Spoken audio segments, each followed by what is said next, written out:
اعوذ باللہ من الشیطان الرجیم بسم اللہ الرحمن الرحیم الحج اشہر معلومات فمن فرض فیہن الحج فلا رفث ولا فسوق ولا جدال فی الحج وما تفعلوا من خیر یعلمہ اللہ فتزودوا فإن خیر الزاد التقوی واتقون یا اولی الالباب۔ حج کے چند متعین مہینے ہیں، جو شخص ان میں حج کا عزم کر لے اسے چاہیے کہ دوران حج نہ شہوت کی کوئی بات کرے، نہ فسق و فجور کی اور نہ لڑائی جھگڑے کی، اور جو نیک کام تم کرو گے اللہ اس کو جان لے گا۔ زاد راہ ساتھ لے لو، بہترین زاد راہ تقوی ہے، اور اسے اے عقل والو مجھ سے ڈرو۔ یہ سورہ بقرہ کی 197 نمبر کی آیت ہے۔ اس سے پہلے سے بھی حج اور عمرے کے احکامات کی بات چل رہی تھی۔ اس پوری آیت میں بھی حج ہی کے متعلق بات ہے۔ سب سے پہلے تو یہ کہ الحج اشہر معلومات فرما دیا گیا۔ حج ہمیشہ نہیں کیا جا سکتا، بلکہ ایک متعین وقت ہے اس کا، چند مہینے ہیں، وہ حج کے مہینے کہلاتے ہیں۔ شوال، ذیقعدہ اور ذی الحجہ کے 10 دن۔ اس کا مطلب یہ ہے کہ حضرت ابو امامہ ابن عمر رضی اللہ تعالیٰ عنہ نے اس حدیث کو نقل کیا ہے کہ احرام ان مہینوں سے پہلے باندھا نہیں جا سکتا، یہ جائز نہیں ہے۔ اگر کوئی شوال سے پہلے احرام باندھ لیتا ہے حج کا تو پھر وہ احرام حج کا احرام نہیں ہو سکتا۔ تو اس میں اللہ تعالیٰ نے واضح فرما دیا کہ وہ مہینے ہیں، اسی میں حج کرنا ہوگا۔ حج کا جو اہم رکن ہے، اہم ترین رکن جسے کہا جا سکتا ہے، وقوف عرفات ہے۔ 9 ذی الحجہ کو عرفات کے میدان میں رہنا، زوال آفتاب کے بعد سے غروب آفتاب کے درمیان تھوڑا سا وقفہ بھی اگر وہاں پر گزار دیں تو اہم ترین رکن جو حج کا ہے وہ ادا ہو جاتا ہے۔ فَمَنْ فَرَضَ فِيهِنَّ الْحَجَّ فَلَا رَفَثَ وَلَا فُسُوقَ وَلَا جِدَالَ فِي الْحَجِّ۔ اب جو کوئی حج یا عمرے کی نیت کر لے اور احرام باندھ کر تیاری شروع کر دے تو پھر اس کے اوپر وہ واجب ہو جاتا ہے اس کا کرنا، یعنی اس کے بعد پھر وہ اس کا انکار نہیں کر سکتا، اس سے پلٹ نہیں سکتا۔ اگر کسی وجہ سے بھی، کسی مجبوری سے نہیں کر پا رہا ہے تو پھر اس کی قضا لازم ہو جاتی ہے۔ اور پھر ایام حج جو پابندیاں ہیں اس کا تذکرہ اللہ تعالیٰ اس میں فرما رہے ہیں کہ جو منفی احکامات، جو منہیات جس سے منع کیا گیا ہے حج کے دوران، 3 کا تذکرہ یہاں پر خصوصی طور پر کیا گیا۔ رفث، فسوق، جدالہ کہہ کر لا لگایا گیا اس کے ساتھ، یعنی یہ نہیں ہو سکتا، یہ نہیں کرنا ہے، اس کا مطلب یہ ہے۔ رفث اس سے پہلے بھی آ چکا ہے، رمضان اور روزوں کے متعلق جب احکامات کی بات چل رہی تھی تو اس وقت بھی جو ہے یہ لفظ آیا تھا، احل لکم لیلۃ الصیام الرفث الی نسائکم ہن لباس لکم وانتم لباس لہن کہہ کر، یعنی عورتوں سے بے حجاب ہونا رمضان کی راتوں میں تمہارے لیے اب حلال کر دیا گیا ہے، کہا گیا تھا وہاں پر۔ یہاں پر بھی جو ہے یہ بات، یہ لفظ لا کر یہ بتایا جا رہا ہے، اس کا مطلب یہ ہے کہ عورتوں سے بے حجاب ہونا، یعنی عورتوں سے شہوت کی گفتگو کرنا، اس کی رغبت پیدا کرنے والی گفتگو کرنا، جماع کرنا، مباشرت کرنا۔ جب ایک مرد اپنی بیوی سے اپنی خواہش پوری کرنے کے سلسلے میں جو بھی بات اور کام کرتا ہے وہ سب کا سب اس میں شامل ہے۔ یہ تمام کاموں سے منع کر دیا گیا ہے حج کے دوران، رفثا فلا رفثا کہہ کر۔ اور دوسرا حکم جو دیا گیا ہے، جس سے منع کیا گیا ہے، روکا گیا ہے، ولا فسوق کہہ کر۔ فسق جو کہتے ہیں گناہ کو، گناہ کے کام، ہر طرح کے گناہ، نافرمانی، حکم عدلی، اللہ تعالیٰ کی نافرمانی کرنا، یہ ساری جتنی بھی نافرمانی کے اور گناہ کے کام ہیں اس میں داخل ہیں کہ وہ کام دوران حج نہیں کرنا۔ ولا جدال، جدال کا مطلب ہے لڑائی جھگڑا، گالی گلوچ، ڈانٹنا ڈپٹنا، یا کوئی اختلافات کی صورت میں، نزاع کی صورت میں ایک دوسرے پر الزامات لگانا، ایک دوسرے کو گمراہ کہنا، کسی بھی قسم کی نازیبہ گفتگو، حتیٰ کہ اپنے ملازم کو ڈانٹنا بھی شامل ہے اس میں۔ یہ تمام کاموں سے منع کیا گیا ہے دوران حج۔ یہ 3 باتوں کا تذکرہ یہاں پر اللہ تعالیٰ نے خصوصی طور پر کر دیا ہے۔ یہ 3 باتوں کا تذکرہ کرنے کا مطلب کیا ہے کہ یہ جو گناہ کے کام ہیں، جیسا کہ روزہ میں بھی بہت سے ایسی چیزیں ہیں جو فی نفسہ حرام نہیں ہیں، خراب نہیں ہیں، لیکن حالت روزے میں اللہ تعالیٰ کے حکم سے وہ چیزوں کو اپنے اوپر انہیں حرام کر لینا پڑتا ہے وقتی طور پر، جیسا کہ کھانا پینا ہے اور بیوی کے ساتھ اپنی نفسانی خواہش پوری کرنا۔ یہ چیزیں حرام نہیں ہیں فی نفسہ، لیکن حالت روزے میں حرام ہوتی ہے وقتی طور پر۔ ایسے ہی حج کے سلسلے میں بھی جیسا کہ پہلا حکم جو دیا گیا ہے فلا رفث، اپنی بیوی کے ساتھ اپنی خواہش پوری کرنا فی نفسہ حرام نہیں ہے، اس سے بات چیت کرنا۔ اس میں ہر قسم کی جو ہے شہوت پیدا کرنے والی گفتگو سے بھی منع کیا گیا ہے۔ ہاں، سیدھی سادی بات چیت، کوئی گفتگو یا ساتھ میں سفر بیوی کے ساتھ کیا جا سکتا ہے حج کے دوران میں بھی۔ ایسا نہیں ہے کہ بالکل علیحدہ ہو جانا ہے، بات ہی نہیں کرنا، ساتھ نہیں جانا۔ بعض لوگ ایسا بھی سمجھتے ہیں اس کے بارے میں، فلا رفث مطلب یہ کہ کچھ بھی بات نہیں کرنا، نہیں، دوسری بات چیت کر سکتے ہیں، ضروری بات چیت ہے، بیوی سے کچھ بات کرنا ہے آپ کو، بات کر سکتے ہیں۔ ساتھ میں سفر میں عام طور پر ایسا پیش آتا ہے کہ مینا اور عرفات وغیرہ میں ساتھ میں جاتے ہیں، یہ کیا جا سکتا ہے، اس کی اجازت ہے۔ تو حج کے دوران جو باتوں سے روکا گیا ہے، تو اگر آپ دیکھیں تو فی نفسہ وہ بعض چیزیں اس میں حرام نہیں ہیں، ناجائز نہیں ہیں، لیکن اللہ تعالیٰ اسے روک دیتے ہیں اپنے حکم سے۔ اور بعض چیزیں ہیں جو عام طور پر بھی بری ہیں، مذموم ہیں، جیسا کہ فسق اور جدال،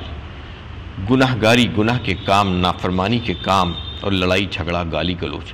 یہ تو ہمیشہ ہی خراب ہیں، مذموم ہیں، اس سے ہمیشہ بچنا چاہیے۔ اور پھر دوران حج تو اور بہت زیادہ بچنا چاہیے۔ اگر کوئی اس سے نہیں بچے گا تو اس کا مطلب یہ ہے کہ یہ شدید ترین گناہ کے کام ہیں دوران حج، اگر ایسا کرتا ہے۔ کیونکہ آپ اندازہ کیجئے کہ کیسے مبارک ایام ہیں حج کی ہوتے ہیں،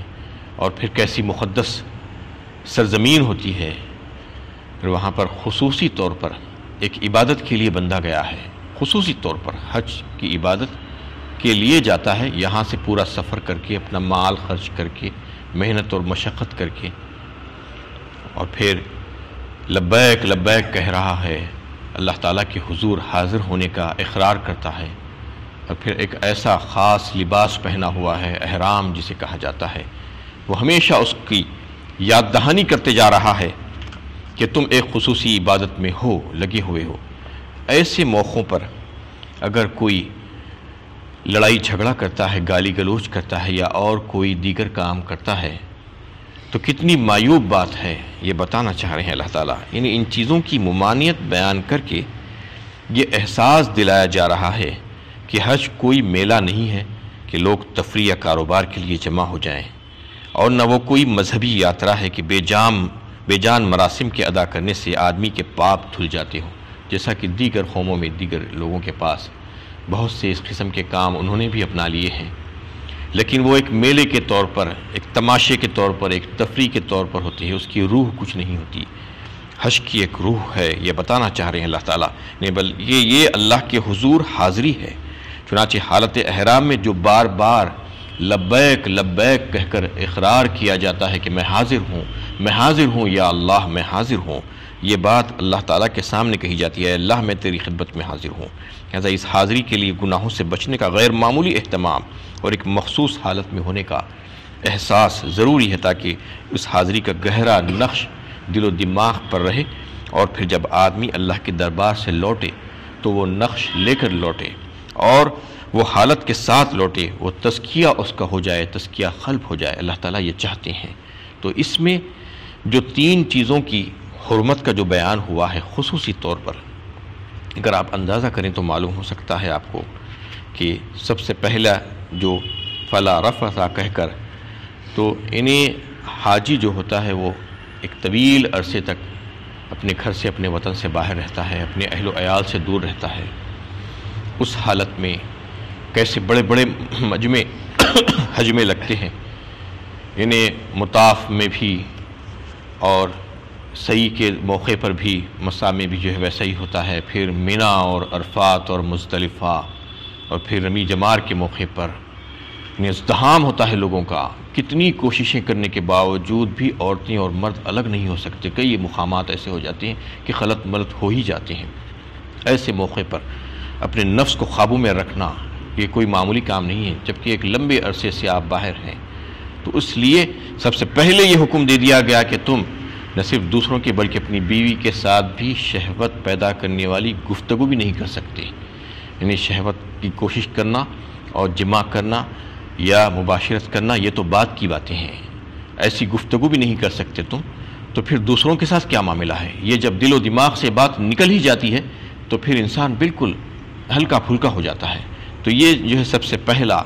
جو ہے حکم جو دیا گیا ہے، جس کی حرمت جو بتائی گئی ہے وہ یہی کہ فلا رفث، اس کے بعد فلا فسوق کہا گیا۔ یعنی اتنے بڑے عظیم و شان اجتماع میں کوئی بھی ایسے موقع پیش آ سکتے ہیں گناہ کے، چوری چکاری کے، یا کئی ایک ہر قسم کے لوگ جمع ہیں، ہر قوم کے لوگ جمع ہیں، کچھ بھی ہو سکتا ہے۔ پہلے ہی بتا دیا گیا کوئی گناہ کا کام یہاں پر نہیں ہوگا، کوئی چوری نہیں ہوگی، کوئی غلط کام نہیں ہوگا، کوئی نافرمانی نہیں ہوگی، یہ کہہ کر روک دیا گیا اس کو۔ اس کے بعد ولا جدال، اندازہ کیجئے آپ کہ ایک ایسا موقع ہے جہاں پر ہر موقع پر ہر جگہ آپ کو مشقت اٹھانی پڑتی ہے۔ حج پورے کا پورا ایک مشقت والی عبادت ہے، اور اپنے آپ کو تکلیف میں ڈالنا پڑتا ہے انسان کو۔ جو حج کو گئے ہیں ان کو اندازہ ہو سکتا ہے اس بات کا کہ دیگر ساری عبادتوں میں اتنی مشقت نہیں ہے، یعنی اس کے مقابلے میں کچھ بھی مشقت نہیں ہے حج کے مقابلے میں۔ خاص طور پر حج کے وہ 5 دن یا کم از کم 3 دن جو ہوتے ہیں وہ بڑے مشقت والے دن ہوتے ہیں۔ مینا میں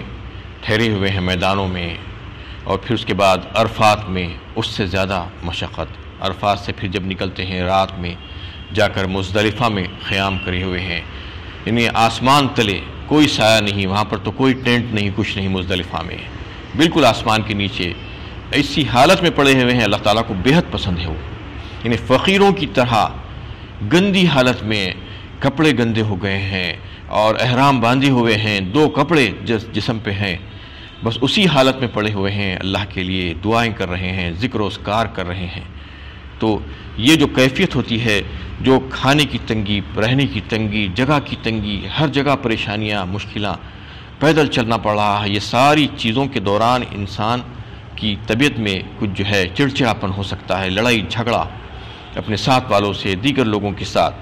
تو بتا دیا گیا ہے کہ تم کسی سے نہیں لڑو گے، کوئی گالی گلوچ، کوئی گڑبڑ، کوئی جھگڑا نہیں کرنا ہے وہاں پر، چاہے حالت کیسی ہی کیوں نہ ہو، کیونکہ یہ حالات پیش آ سکتے ہیں۔ یہ جو ہے جو کیفیت ہے وہ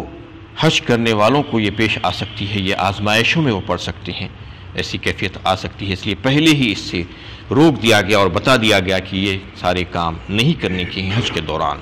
وَمَا تَفْعَلُوا مِنْ خَيْرٍ يَعْلَمُهُ اللَّهُ، اور پھر کہہ دیا گیا اس کے بعد کہ تم جو کچھ بھی نیکی کا کام کرو گے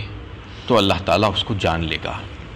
یعنی نہ صرف تم اپنے آپ کو ان گناہوں سے اپنے آپ کو بچانا ہوگا حج کے دوران جس کا تذکرہ کیا گیا، بلکہ وہ بڑے مبارک ایام ہیں اور مقدس سرزمین ہے، وہاں پر جا کر تم ایسے ہی نہیں لوٹ آنا، بلکہ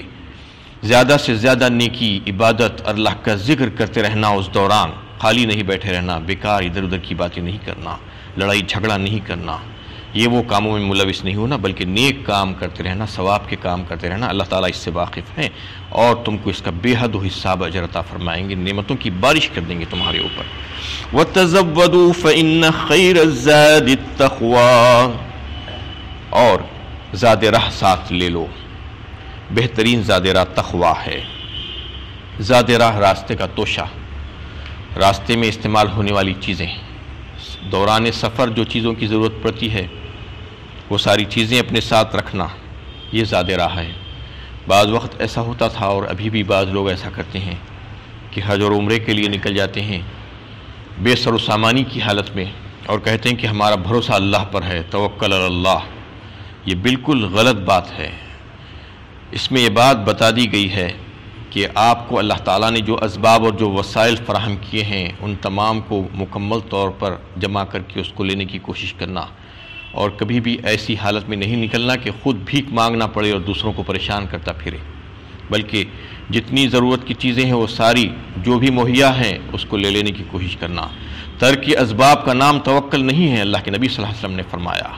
بلکہ اسباب کو اختیار کرنا، جو کچھ بھی اسباب مہیا ہے اس کو لینا، اور سفر کے دوران خصوصی طور پر وہ ساری چیزیں اپنے ساتھ رکھنے کی کوشش کرنا، نہ کہ لوگوں کو تنگ کرتے پھرنا اور پریشان ہونا،